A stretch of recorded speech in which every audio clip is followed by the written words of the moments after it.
آج کے دور میں جس چیز پر دی جا رہی ہے وہ صرف جسم ہے، جسم ہے اور جسم ہے. روح کی طرف انسان کی توجہ نہیں ہے، روح کی طرف انسان کا دھیان نہیں ہے. روح بلک رہی ہے، روح تڑپ رہی ہے، روح بے چین ہے، روح بھوکی ہے، روح پیاسی ہے. لیکن آج پوری توجہ مادیت کی طرف، مٹیریل کی طرف دی جا رہی ہے، اور انسان کو اس میں اتنا ڈبا دیا گیا کہ اب آج کے دور کے اندر انسان کھانے کے بغیر تو کچھ گھنٹے گزار لے گا، موبائل کے بغیر کچھ وقت نہیں گزار سکتا. آپ اندازہ لگائیں، کل اگر کسی مسلمان سے کہا جاتا قرآن کی تلاوت کرو تو اس زمانے میں مسلمان کہتا تھا میرے پاس ٹائم کی شارٹیج ہے، لیکن وہی مسلمان آج 8 گھنٹے 10 گھنٹے واٹس ایپ پر دیتا ہے، لیکن اس کے پاس وہ وقت تو نکل آتا ہے لیکن قرآن پڑھنے کا وقت آج بھی اس کے پاس نہیں ہے. اور گلوبل لیول پر اس وقت انسانوں کے لیے جو سب سے بڑا پلان ہے وہ کیا ہے؟ عالمی سطح پر انسان کو خدا سے دور کرنے کا پلان ہے. سائنس کے غلبے کو، سائنس کی حکومت کو، سائنس کی فوقیت کو تسلیم کرانے کا پروگرام ہے. اور یہی وجہ ہے کہ آج بہت سارے چرچ کا معاملہ آپ دیکھیں تو ویران نظر آئیں گے، وہاں کوئی جانے والا آپ کو نظر نہیں آتا. اور دنیا یہی کہتی ہے سائنس سب کچھ ہے، سائنس نے ہمیں سب کچھ دیا. معاذ اللہ، مذہب نے ہمیں کیا دیا ہے؟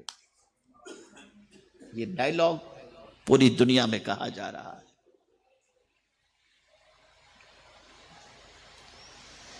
لیکن اگر ہم قرآن کا مطالعہ کریں اور اللہ کی کتاب کو پڑھیں تو خدا کی قسم اتنا بیلنس نظر آتا ہے کہ اس کے اندر جسم کو سنوارنے کا بھی حکم ہے اور روح کو سنوارنے کا بھی حکم دیا جاتا ہے، دونوں کو بیلنس کر کے. اسلام نے یہ نہیں کہا کہ تم ترک دنیا میں اختیار کر لو، اور یہ بھی نہیں کہا کہ تم غرق دنیا اختیار کر لو. نہ ترک دنیا کا حکم ہے نہ غرق دنیا کا حکم ہے. اسلام کہتا ہے جب روح پیاسی ہو روح کو غذا دو، جب جسم پیاسا ہو جسم کو غذا عطا کرو. جسم بھوکا ہو جسم کو غذا دو. اس کو میں قرآن کی روشنی میں تھوڑا سا سمجھانے کی کوشش کروں. سب سے پہلے تو یہ دیکھیں کہ جو لوگ یہ تصور کرتے ہیں کہ کیا بیوی بچے، کیا کاروبار، کیا تجارت، ان سارے جھمیلوں میں پڑنے کی بجائے ہم تو کونا پکڑ کے اللہ اللہ کریں گے، اسلام اس کی اجازت نہیں دیتا. جمعۃ المبارکہ جیسا عظیم دن جسے سید الایام کہا گیا، اس دن میں بھی پروردگار ارشاد فرماتا ہے اذا قضیت الصلاۃ فانتشروا فی الارض وابتغوا من فضل اللہ. تم جب جمعہ کی نماز ادا کر لو اللہ کی زمین پر پھیل جاؤ اور اللہ کا فضل تلاش کرو.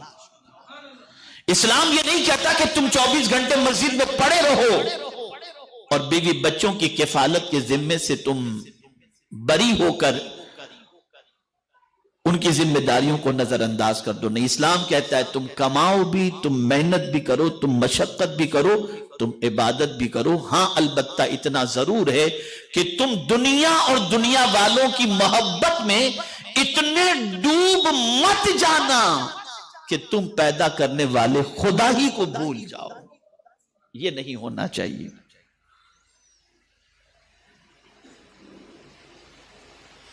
تو قرآن نے اس کی بھی نفی فرمائی کہ تم سب کچھ چھوڑ کر گوشہ نشینی اختیار کر لو. نہیں، بلکہ مجھے یاد آ رہی ایک حدیث مبارکہ، پیغمبر رحمت صلی اللہ علیہ وسلم اپنے دولت قدے پر تشریف فرما نہیں تھے. 3 لوگوں کے دلوں میں خیال پیدا ہوا کہ امہات المؤمنین سے جا کر کے پوچھیں کہ آقا کریم صلی اللہ علیہ وسلم کی راتیں اور دن کیسے گزرتے ہیں. پہنچے. جب رسول گرامی وقار صلی اللہ علیہ وسلم کے معمولات سے متعلق سوال کیا گیا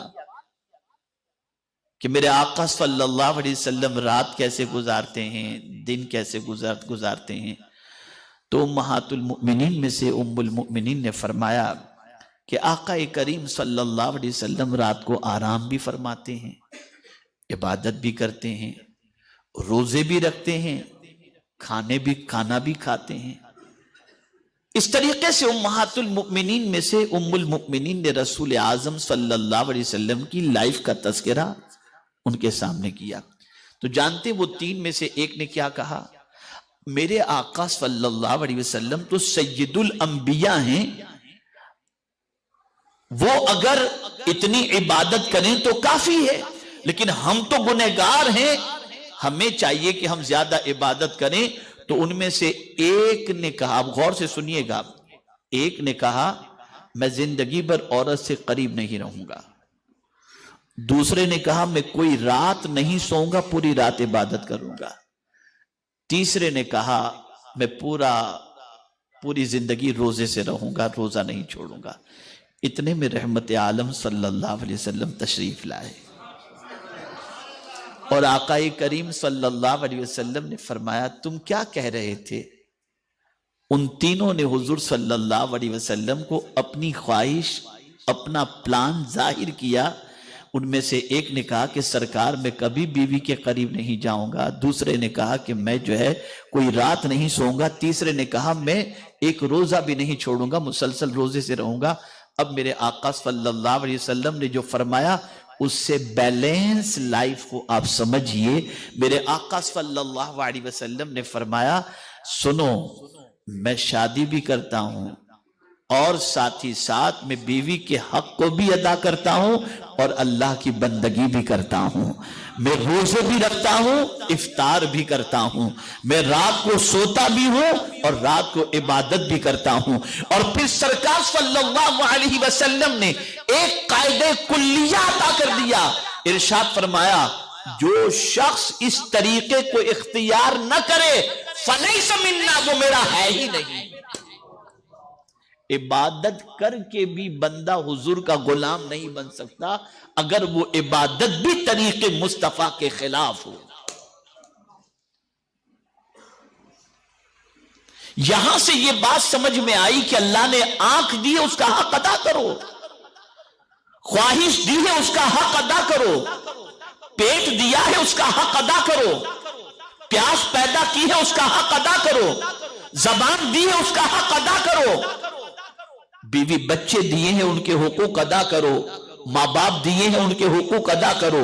لیکن ان کی محبت میں اتنے نہ ڈوب جاؤ کہ تم خدا کو بھول جاؤ، جیسے رات کو نیند میں اتنے نہ مست ہو جاؤ کہ تمہاری فجر کی نماز چلی جائے تمہیں اس کی فکر نہ ہو. نہیں، بیوی بچوں کی محبت میں دولت کمانے میں اتنے نہ ڈوب جاؤ کہ اللہ کے فرائض کو ترک کر دو. نہیں، بلکہ تمہیں بیلنس لے کر کے چلنا پڑے گا.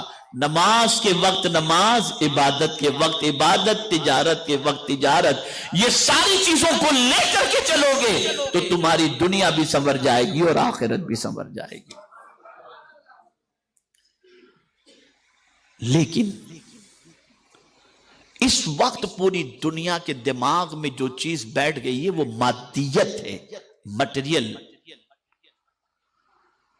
انسان یہ فکر چھوڑ چکا ہے کہ روح کو مجھے طاقتور بنانا ہے. انسان پوری توجہ مادی چیزوں پر دے رہا ہے. صبح سے لے کر رات تک اگر کسی چیز کے بارے میں سوچتا ہے تو مادیت کے بارے میں سوچتا ہے. انسان یہ تصور کرتا ہے کہ مجھے اپنی عزت بنانی ہے تو مجھے عالیشان محل بنانا ہوگا، لیونگ سٹینڈرڈ لائف سٹائل کو بالکل پاورفل کرنا ہوگا، چاہے وہ دولت میں کسی طریقے سے بھی حاصل کروں، لیکن میری عزت کا دار و مدار ان چیزوں پر ہے. یہ جب تک کہ میرے پاس نہیں ہوگا کچھ نہیں ہوگا. اور ایک بہت خراب بات جو مادیت پسند لوگ ہوتے ہیں یا مادیت زدہ لوگ ہوتے ہیں جن کے دل و دماغ کے اندر یہ ہوتا ہے کہ سب کچھ یہ دنیا کی زندگی، سب کچھ یہ دنیا کی مال و متاع، سب کچھ یہ دنیا کا عیش و عشرت، یہ سب کچھ دنیا ہی کا ہے اور اس کے بغیر کچھ بھی نہیں ہے۔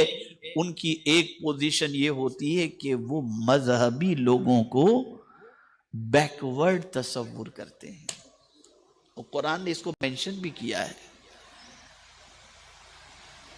کہ وہ عبادت گزار بندوں کو، اللہ کے دین کو فالو کرنے والے بندوں کو، اللہ اور اس کے رسول کے قانون پر عمل کرنے والے بندوں کو وہ یہ تصور کرتے ہیں یہ بیچارے۔ بس وہ لفظ آپ دیکھیں مارکیٹ میں ہر کوئی یہ کہتا ہوا نظر آئے گا کسی بھی عالم کے لیے، کسی بھی داعی دین کے لیے، یہ بیچارے، یہ بیچارے، یہ بیچارے۔